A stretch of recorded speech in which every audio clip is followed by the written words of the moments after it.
Hey, loves. Welcome back to the Anxiety and Free Podcast. I'm your host, Marquita Myrick, and today we're talking about Beyond the Mask, trading anxiety for authentic freedom. And I will be honest with you, I am going to start off by talking about some of the things that I found freedom in. And then I'll kind of dive into some of the things you may be trying to find freedom in. And just know that some of those things overlap, even if I don't share the personal story. And maybe I will. Who knows? We'll see how I'm feeling this morning. So, the first thing that I wanted to talk about was marketing. I have been online marketing for almost 6 years now. And I can remember the first time that I did my first video on Facebook specifically.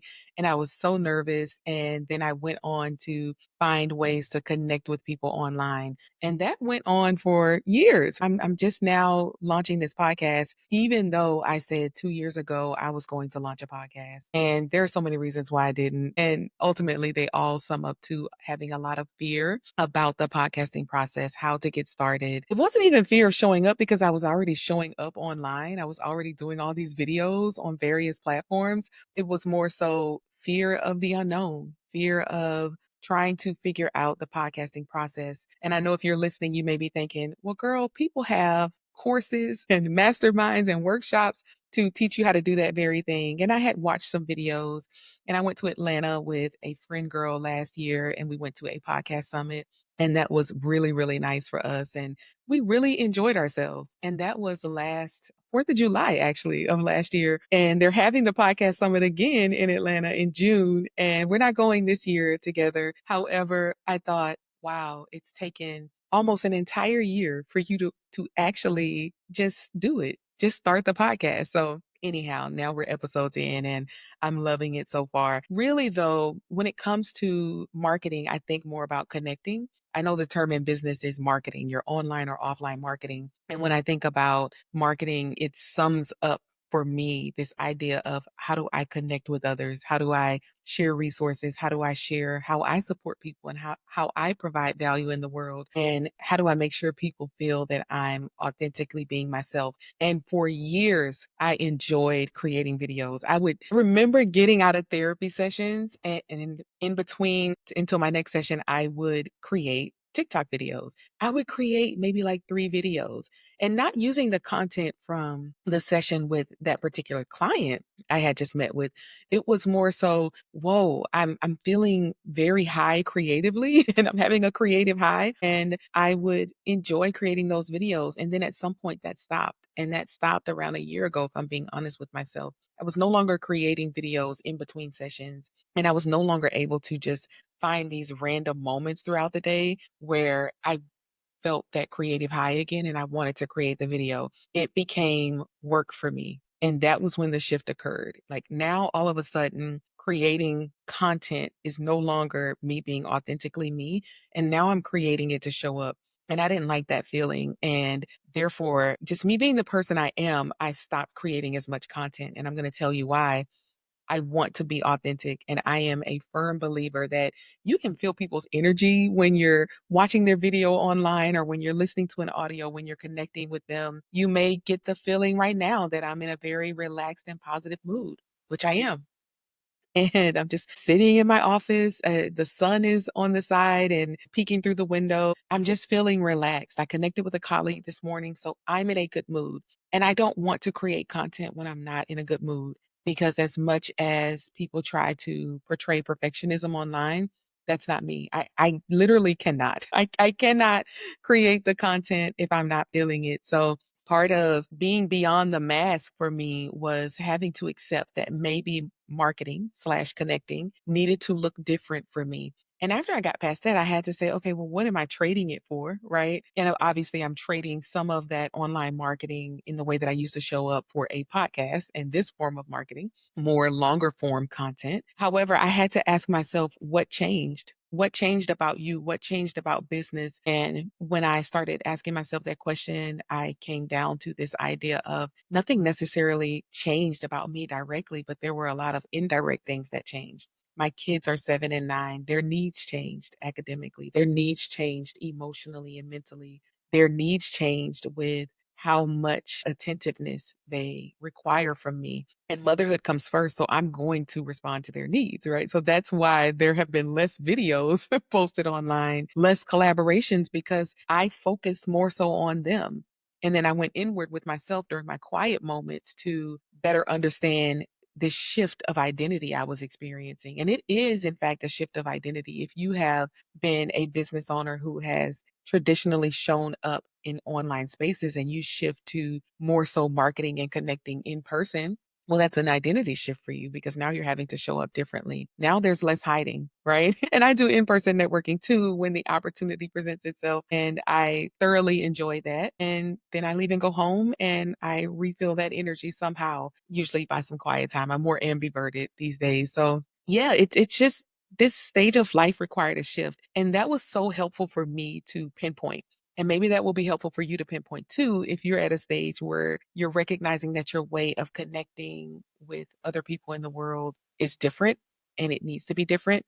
It doesn't have to mean that there is something specifically wrong with you. It could just be that this stage of life requires a different version of you. This new identity you've shifted into requires a different version of you. It requires different energy. It requires a different mindset, a different outlook at life. And that is what I have realized for myself. So I think I'm really going to enjoy this podcasting journey because I can just sit down and maybe it's a monologue episode, maybe it's an interview, maybe it'll be 30 to 60 minutes if it's an interview. And with myself, it will most likely be closer to 20 minutes, which is fine. And I can slice this up and share it with my community and make sure that people are still staying connected with me and I'm being authentic to who I am in this stage of life. And I am beyond the mask in doing so. And I am committing to recording these videos and any content that I create moving forward, as I have in the past, when I'm being authentically myself and when I'm feeling it, because that's important to me for people to feel that energy and know she's in it right now. She wants to be here. That's important to me. I do see some content creators online and I think I see you smiling and I hear you changing your tone and shifting your style of speaking, and energetically I can also sense that you are not in it right now, and maybe you have to keep going because you have a brand deal or so on and so forth. So I cannot let that be me. It just wouldn't be authentic. All right. So now that I've told you a little bit about the main thing that shifted for me and one of the reasons I created this podcast, Anxiety and Free, I want to go into some of the ways that things might be shifting for you. Ways that you may consider going beyond the mask and trading your anxiety for more authentic freedom. Therapy is one of those. As you know, the mission of this podcast is to empower people to consider therapy. And I know it may seem as if it doesn't directly connect with the title of the podcast, Anxiety and Free. However, I'm going to share with you that it really does, because you can have anxiety, you can have any kind of mental health challenge, and you can still live a life full of freedom. And so my goal in having this podcast is to highlight all these areas in which you could have freedom in your life. And maybe you have to get some help with those things. And hopefully at the end of some of these episodes, who knows how many it takes you to listen to or to watch on YouTube, at some point you may consider therapy, because you may consider these stories that you're hearing, or these providers that are coming on and sharing authentically how they approach the work. And maybe you hear yourself in those stories and you think, I relate to that and maybe I should consider therapy. So anyhow, so the first topic is therapy. How do you go beyond the mask there? And in my notes, I wrote information about the different interventions that some therapists are using that you may not like.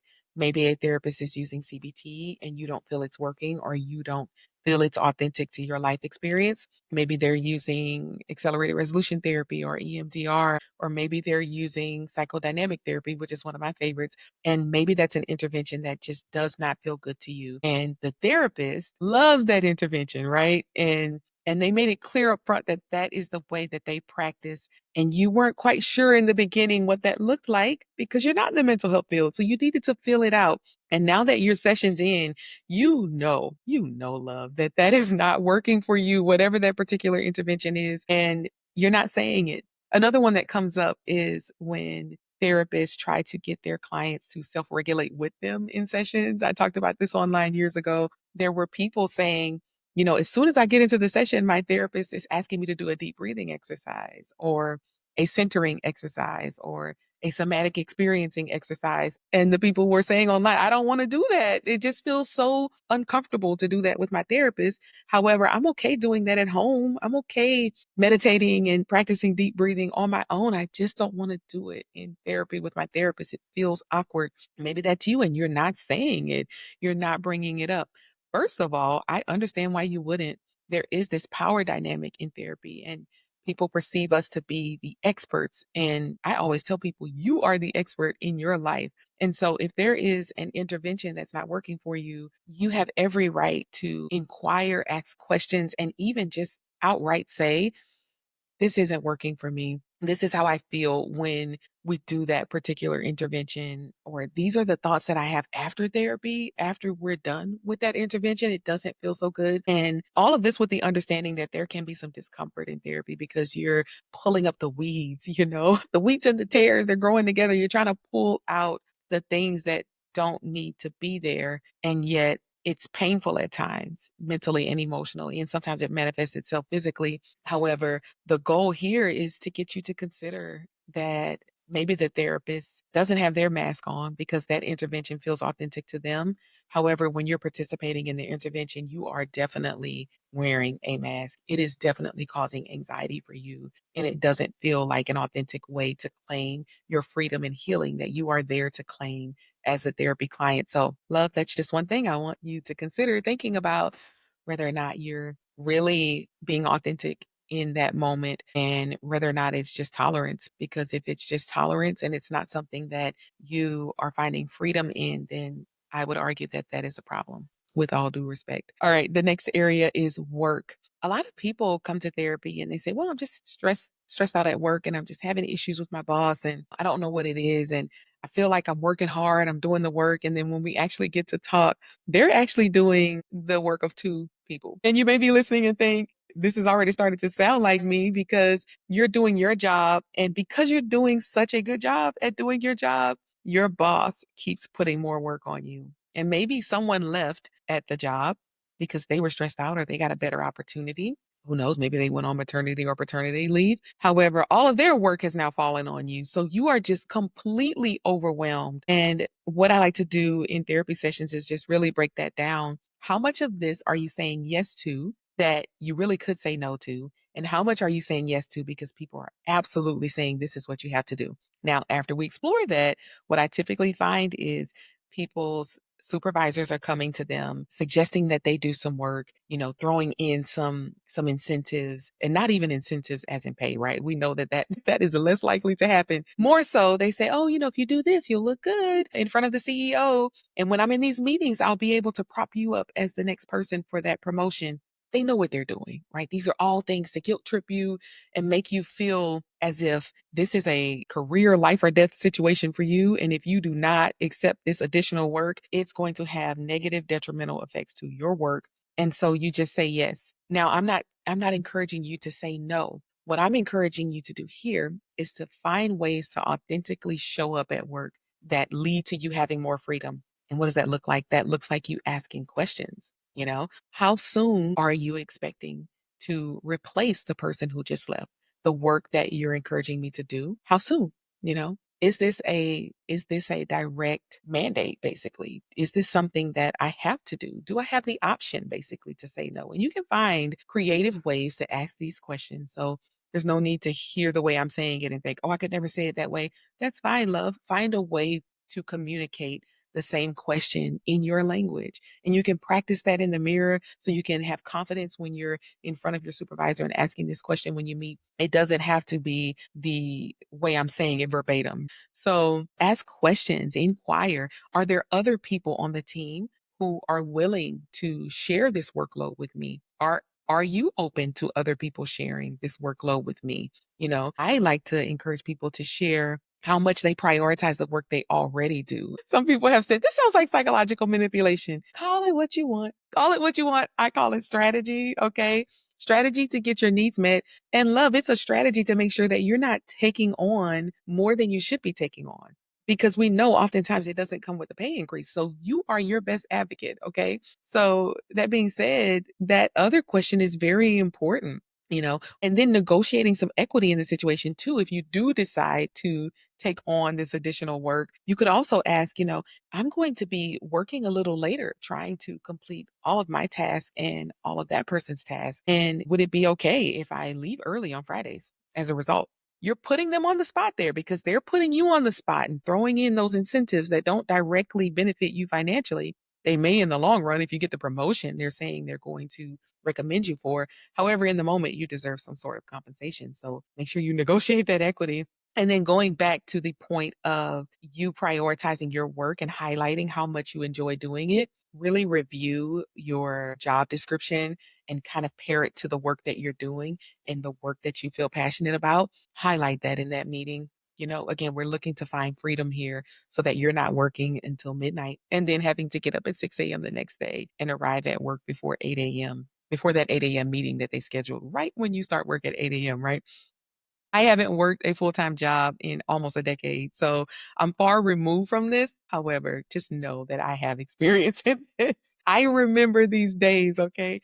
So yeah, I in that meeting, I would really say, I understand that you're considering, use some keywords there. You're considering me for this additional workload and go on about how passionate you are about what you're already doing. I'm so passionate about what I'm already doing. And so I'm just really concerned about my ability to continue to prioritize the work that I was hired to do over the work that you're asking me to do. So, therefore, my question is, if you're asking me to take on this additional workload from someone who just left, what do you see the percentages being? Do you see me splitting my energy with these two different roles 50-50? Do you see it more as 80-20? How much attention would you want me to give that additional role? Because again, I am so passionate about the work I do here in this role that I was hired to do. Is that helpful? I hope so.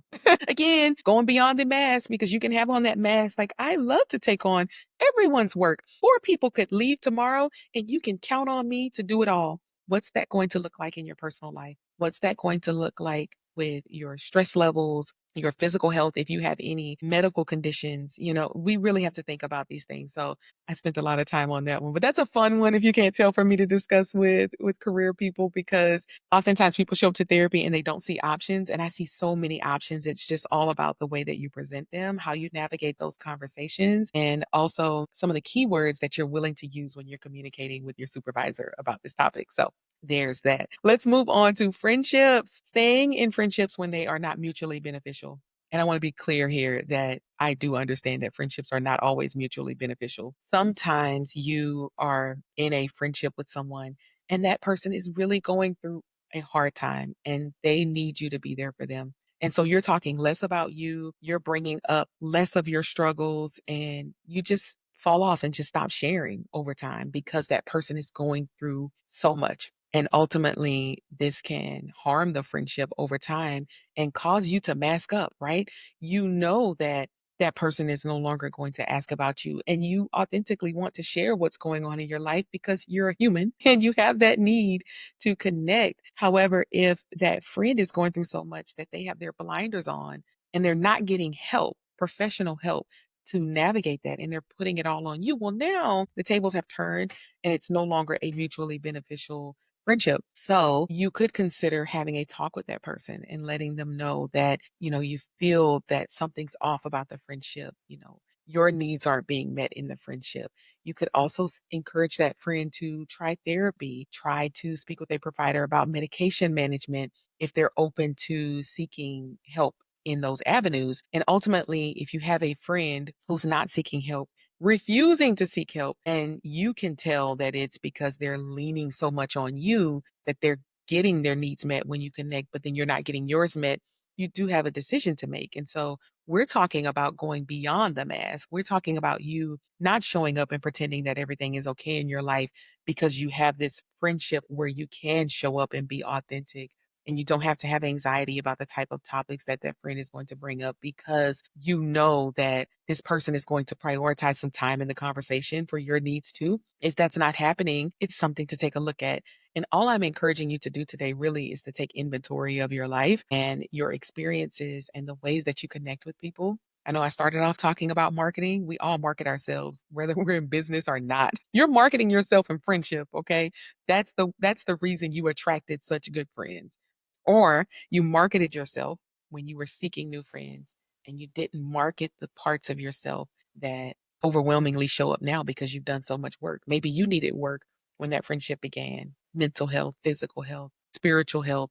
Maybe you needed a lot of work, so you marketed a version of yourself that was still growing. And now you're sitting in that growth and you're enjoying it. And this friendship no longer aligns. And that's okay for a friendship to no longer align. And I've lost several friends throughout my life, whether they parted ways with me or I parted ways with them. And all I've ever asked of myself is to explore what was my part and how could I do better? How could I have done things differently? What will I do differently moving forward? Not beating myself up about it. I'm encouraging you to do the same. Take inventory of your friendship, of your work life, of how you show up in business, and just look at the way you're showing up and ask yourself, is this authentically me? Am I wearing a mask? And how can I go beyond that mask? It doesn't have to be something where you beat yourself up about it. It can be a very authentic exploration of self. So, yeah, consider what your friendships look like and whether or not you've been having to wear a mask in those friendships. And finally, our last one is about partnership. If you're booed up, okay. I'm booed up. I've been married for 13 years. We will hit 14 years this upcoming July, and that's a pretty exciting milestone for us. And there's been a lot to navigate in our marriage. We have 2 kids, and we didn't start having kids immediately, and we've had 4 cross-country moves since we've been married, and different personality styles, different career tracks. And so there's a lot to navigate within all of that. We have the same religious denomination that we subscribe to, and we also have different beliefs within that. So partnership brings up so many things, and I'm not going to go fully into my personal life here. I'm just encouraging you to think about your partnership. Are you having anxiety around how you do life together? That's what I'm really trying to give you ideas around. Is it whether or not you attend church as a family? And maybe you don't have kids, or maybe you're not caregiving for kids. Maybe it's just you and your partner. Maybe that person's not showing up to church, or you're always late. And so you're missing a certain part of the service that you don't want to miss. Maybe it's actually how you parent. Maybe it's how you discipline your kids. Maybe how you're doing life together in that way is not quite aligning. Maybe you feel like you're wearing a mask that you want to uncover because you're actually not saying the things that have been harmful to you in that partnership throughout the years, and they just get compounded and it just keeps adding up to more and more hurt, resentment, and pain. Then I want to encourage you to think about the way you're doing life together. Maybe it's also how much time you spend with your in-laws, and or how your in-laws are relating to you and how your partner is not having your back in certain disagreements amongst yourselves and the in-laws, and you find yourself wearing a mask and not authentically being yourself around them, which causes you anxiety at the end of the day, right? So I want to encourage you to think about, again, the how you do life together and really take inventory of the things that are working and the things that aren't working. And it doesn't have to mean that your partnership is over and you need to separate and, go separate ways. It doesn't have to mean that. It could just mean we need to have a come to the table moment where we talk about the ways we're doing life, the way we're connecting with each other, whether or not both of our love languages are being, met, those needs, and whether or not we both feel heard overall, whether or not we can continue to do life together in this way. Because, and you can even use this language, use the title, honey, I want to go beyond the mask. I want to live more authentically with you. I want to find freedom and comfort in our partnership. And I haven't felt that in a while, and I deserve to feel that. And this is how you get your partner on board. You deserve to feel that too. Whenever we're having these conversations, and I do this a lot with my husband when I'm bringing up something that's challenging me or something that we're doing together that doesn't seem to fit anymore, or it doesn't fit at all. Maybe it never did. And I'm just now getting the courage to bring it up, right? Or just now finding the words to bring it up, rather. I always say, here's what's coming up for me. And here's how this has been frustrating for me or caused anxiety for me. And I can only imagine what's coming up for you. And I want you to know I want to hold space for your needs as well. I'm bringing up the issue. However, I'm leaving room for you to come back and say, well, that also hasn't been working for me, or I need that to look differently too. My only ask is that we try to keep it on one topic at a time, because once you start multiplying the topics in one conversation, somebody's bound to get frustrated, hurt. You may even have to take a break from the conversation because people are just pulling things from different areas of their lives, and it can lead to less than productive conversations ultimately. So, anyhow, today's topic again is going beyond the mask, trading anxiety for authentic freedom. We have discussed marketing and the ways that we connect if we're business owners. We have discussed therapy and whether or not those interventions are actually serving you. Are they causing harm? Are these things that you want to bring up with your therapist so that you can give your therapist the opportunity to do things differently, and or give them the opportunity to give you some referrals for someone who can get it right for you in the way that you authentically need. We've also chatted about work life and what it looks like to communicate with your supervisor about additional workloads and how you can negotiate that. And we delved into friendships and how we just outgrow each other sometimes. And sometimes we meet at different stages of life, and different parts of ourselves are still growing and we haven't pulled out the weeds yet. And when we do, sometimes the friendships no longer align, and sometimes they still are healthy for us to have those friendships. And we have to figure out a way to make sure it's mutually beneficial, knowing that it won't always be 100% of the time, but just knowing that we deserve to have those authentic connections and have those things align as much as possible. And then finally, we finished with partnership and what that looks like for you in terms of the how you do things in your relationship, how you do life together, whether or not it's still working, and whether or not you need to make some changes and what you need to keep the same to keep that longevity in that healthy relationship. And ultimately, you're just encouraged to take inventory of these things to see what areas you want to start with. I do not encourage starting with all of them at once. Do not overwhelm yourself. Feel free to take some inventory and pick one or two areas you want to work on to make sure that you can also have sustainability in approaching your intervention and how you're going to navigate the different changes that could come when you have these conversations with people, or the conversation with yourself, right? With how you show up authentically.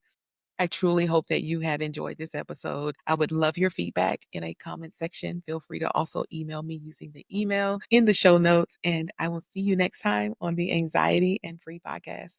The Anxiety and Free podcast is sponsored by Find My Therapist, connecting you with therapists at findmytherapist.us. If you found today's episode helpful, please share it with someone who might need it. Tune in next week for more conversations on navigating mental health and finding your freedom.